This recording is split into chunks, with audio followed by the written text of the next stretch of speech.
The first time Lily saw her father cry, it wasn't because they were poor. It was because someone finally believed him. "Ma'am, that's my dad's signature." The words slipped out of Lily's mouth before she could stop them. Her small hand trembled as she pointed to the framed document hanging behind the CEO's polished mahogany desk. The room smelled like expensive perfume and power. Executives in tailored suits stood frozen. Security guards had already taken one step forward, ready to escort the janitor's daughter out. But Lily didn't move, because she knew what she had seen.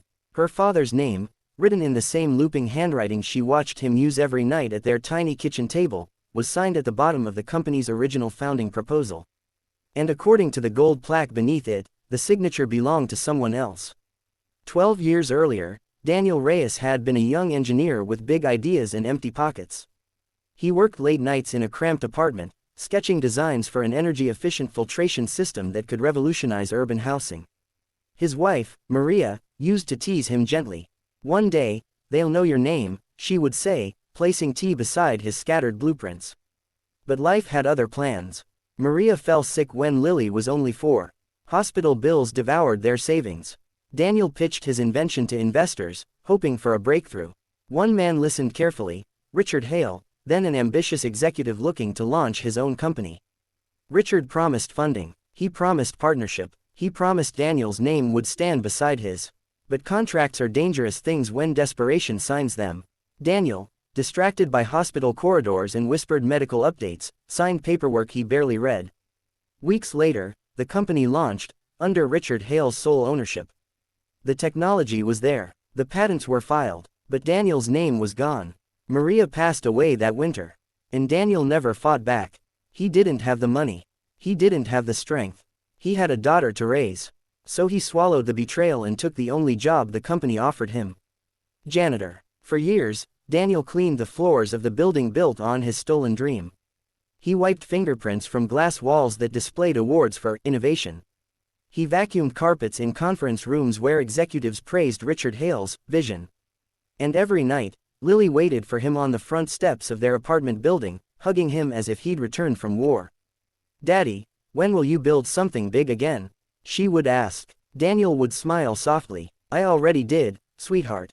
She thought he meant raising her. He let her believe that. Lily grew up studying in the same office building where her father cleaned. After school, she would sit quietly in the lobby doing homework while Daniel finished his shift. She loved looking at the framed photos along the hallway, especially the large one outside the executive office. It showed Richard Hale shaking hands with city officials the day the company opened. Behind them, on a table, lay the original proposal. The signature at the bottom had always felt familiar. Because she had seen it every day of her life, on birthday cards, on school permission slips, on little notes tucked into her lunchbox that read, "You are braver than you think." Daniel Reyes had a distinct way of signing his name. The R curved like a wave. The final S stretched long, almost hopeful. No one could copy that hope. The day everything changed began like any other. Except this time, Lily wasn't there to wait quietly. She was there because Daniel had finally been called upstairs. Someone had accused him of stealing confidential documents from an executive trash bin. Important documents. Security footage showed him taking papers home. The accusation spread quickly. Whispers traveled faster than truth.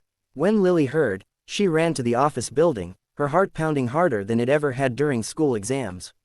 She burst into the CEO's office just as her father stood, head bowed, hands trembling.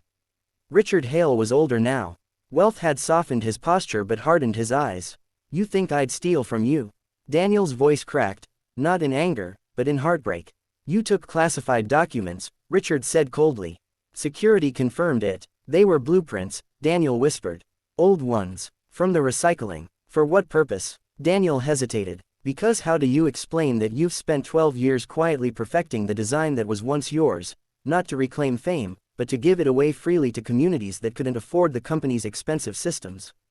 He had been improving it at night, making it cheaper, simpler, accessible. He wasn't stealing. He was finishing what he started.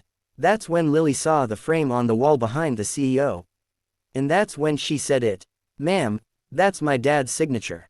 The room fell silent. Richard frowned. "Excuse me." Lily walked closer, ignoring the guards. She pointed up at the enlarged proposal displayed proudly for visitors. You changed the name, she said, her voice shaking but steady. But you forgot to change the signature. Executives leaned in. Richard's face drained of color. Because signatures are personal. They are muscle memory. They are identity. In the looping R, the stretched S, it matched perfectly. Lily pulled a folded paper from her backpack. A permission slip Daniel had signed that morning. She held it up. The room could see it. Identical. Richard Hale stared at the two signatures side by side.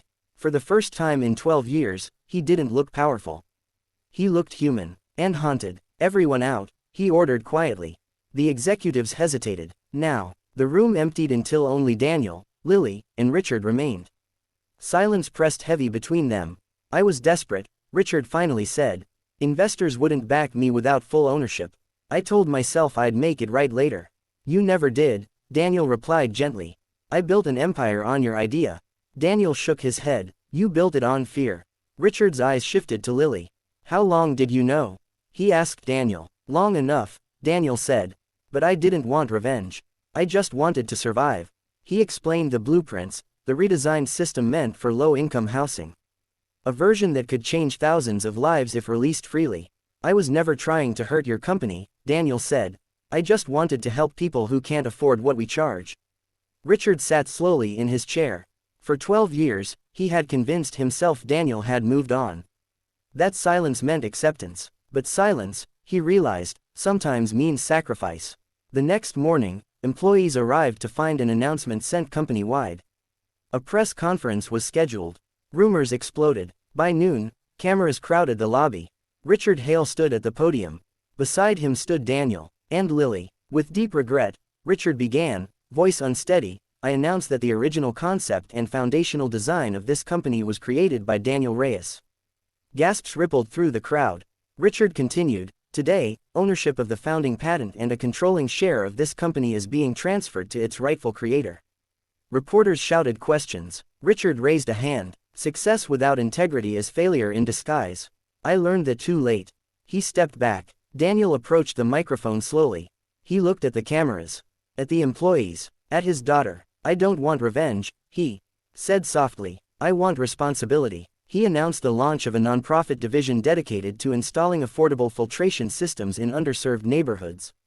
Fully funded, fully transparent, accessible, because dreams are meant to lift others, not trap them. Weeks later, Daniel no longer carried a janitor's cart. But he still walked the halls every evening. Not to clean, to remember. He kept the framed proposal in his new office. This time with his real name.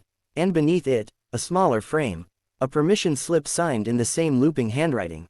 To remind him who really saved him. Lily once asked, Daddy, are you happy now? Daniel knelt beside her. I was always happy, he said.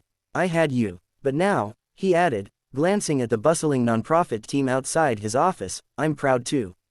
The story spread across news channels and social media. People praised Lily's courage. They admired Daniel's humility. But what stayed with everyone wasn't the scandal. It was the choice. The choice not to destroy.